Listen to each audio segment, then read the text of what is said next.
So it is Veterans Day, and an important time to take a moment and just remember the sacrifice that our veterans have made for us. And we know a lot of them. I'm sure you guys do too. And we do a lot of interviews with veterans. I'm thinking of, guys like Sean Ryan, who came on and talked just recently in May about his experience, and just it can cause a lot of trauma. And I feel like the least the country can do is on a day like this, stop and think about them. Just because we've moved on from the wars doesn't mean the wars have moved on from these guys who served us.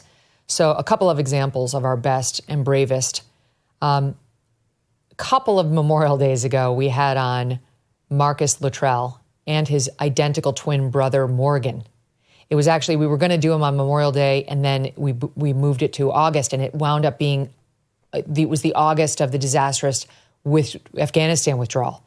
And they were still reeling from the horror of it. But this is a nice story. This is Marcus Luttrell. His whole story was told in Lone Survivor. They made a movie out of it with Mark Wahlberg.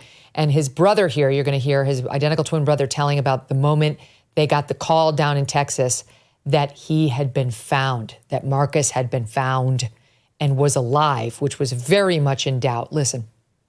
Master Chief Gothro was out there, and he's the one that would answer the phone. And by this time, there's about 40 SEALs out there, and we would all pile into my father's bedroom, which was little bitty.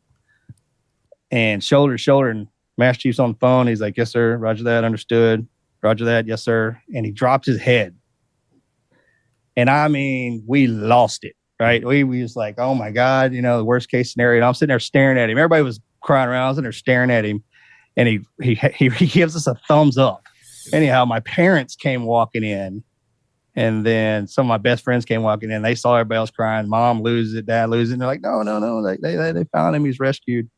So, I don't remember who it was, walked out to the crowd and said they found him. And it sounded like the Super Bowl. Like I could hear it from Afghanistan. So but the problem with that was all my friends and family were celebrating the fact that we found my brother, but all the SEALs that were out there and and there were some Marines and Army, and everybody just started to come out and spend time with us. We were still very stoic because we're down men. Just an incredible story. And Marcus Luttrell is always very clear that he wanted there were 4 of them, 3 guys who died on the mission with him. It's important to him that they be mentioned. And so we do salute today Lieutenant Michael Murphy, Petty Officers Danny Dietz and Matt Axelson as well. And many others who died in trying to find Marcus. Something that he blames himself for, which he shouldn't. He's got severe survivor's guilt, but is doing his best to live with that. What a good man. It's just a good reminder of just the incredible type of soldiers and SEALs that this country produces. And again, they need to be remembered in donations, in thoughts, and prayers. If you see them on the street, if you can give up your nice seat on an airplane or a bus or anything for them, like what we can do for our veterans must be done. And less of ourselves and more of them. That is episode number 149. It was from August of 2021. The show was about a year old when we did that. I'm going to take you back even further to episode 109 and literally like my favorite interview I've ever done, which was Rob O'Neill, the man who shot bin Laden. And this particular segment, we weren't even on camera yet. It was just audio only. This is episode 109. And his description of the Navy SEALs and others on board the chopper flying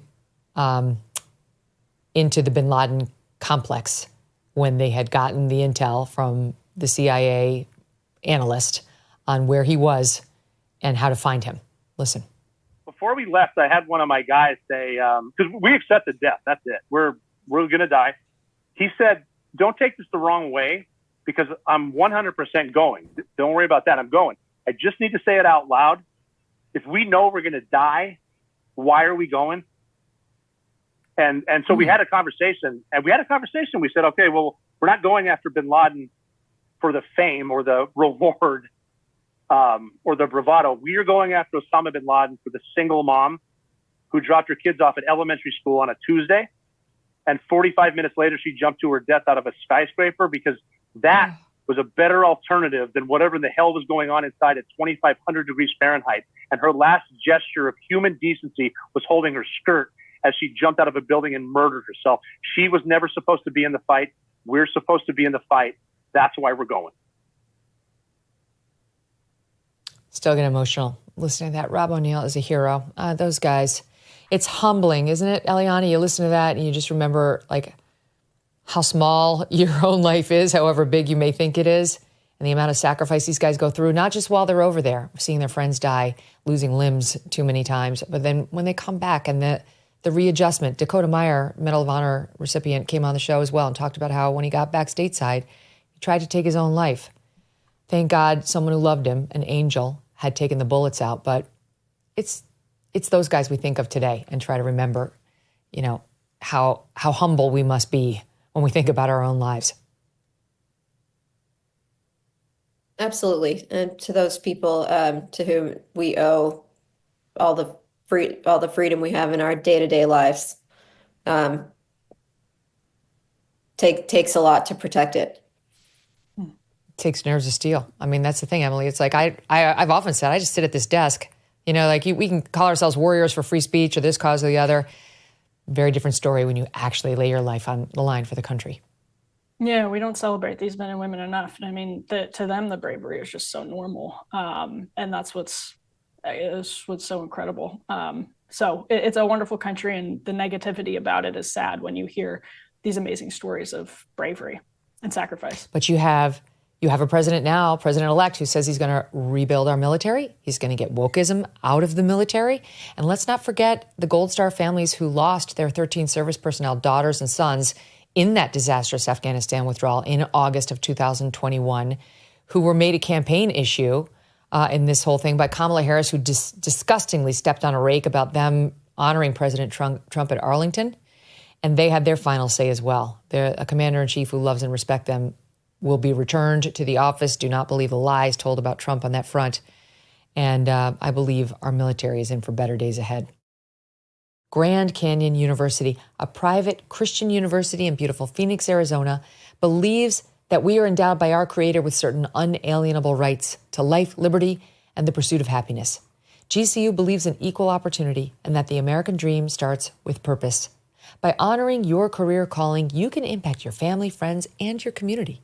Change the world for good by putting others before yourself. Whether your pursuit involves a bachelor's, master's, or doctoral degree, GCU's online, on-campus, and hybrid learning environments are designed to help you achieve your unique academic, personal, and professional goals. With over 340 academic programs as of June of 24, GCU meets you where you are and provides a path to help you fulfill your dreams. The pursuit to serve others is yours. Let it flourish. Find your purpose at Grand Canyon University. Private, Christian, affordable. Visit gcu.edu. Thanks so much for watching. If you like what you just saw, hit the subscribe button for more clips and full episodes.